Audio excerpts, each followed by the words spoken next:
អូសរបបឋាននេះជា Windows របស់យើងដែលក្នុង partition មួយវាមានប្រមាណ 2 OS មែនទេអត់មើលភាសាទៀតយើងមាន Windows 2 partition នេះមាន Linux 3 partition អញ្ចឹងអត់ទាំងអស់គ្នាឥឡូវយើងត្រូវការលុបវាចោលឥឡូវឧបមាថាយើងលែងត្រូវការប្រើ Linux ចុះមកធ្វើម៉េចបងអូនត្រូវការ move partition ចោលយល់គូនិយាយទេឥឡូវយើង move វាចោលdelete នេះ partition នឹងចោលទាំងអស់មក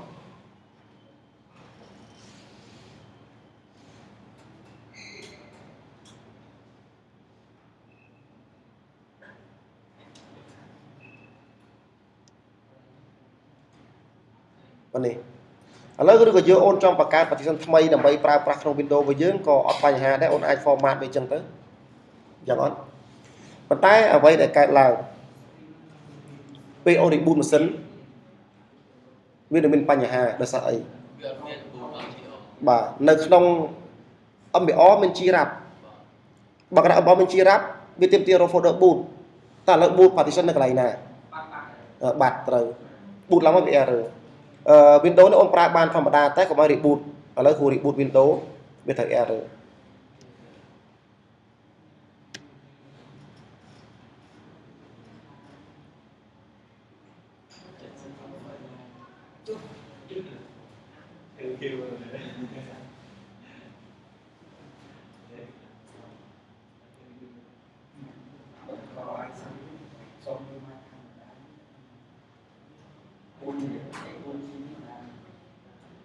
បើ boot ឡើងមកចេះឃើញវា error ចេះ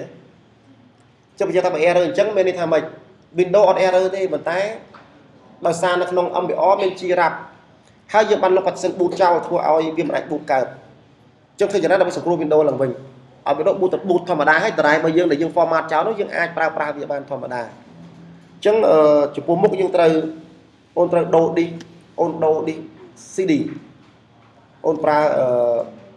Windows disk Windows របស់យើងនេះអូន boot Windows មកវិញ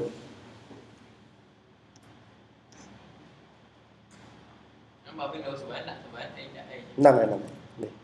boot Windows ពេលហ្នឹងអូនអត់ត្រូវការ install វាទេអូនត្រូវការ repair ហ្នឹងហើយ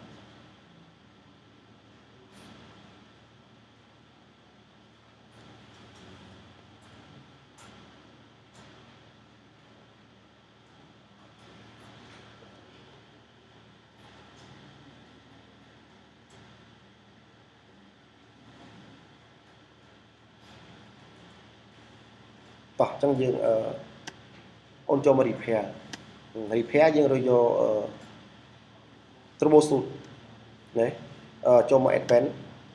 ឬយក command prompt ហើយយើងថែ command មួយគឺboot right ហើយ / មួយគឺ fix MBR enter លើវាមកប៉ុណ្ណឹងចប់ហើយចូលឲ្យ reboot ម៉ាស៊ីនឡើងវិញមកមានន័យថាវាអាចដំណើរការ Windows វិញបានហើយហើយយើង reboot ឡើងវិញ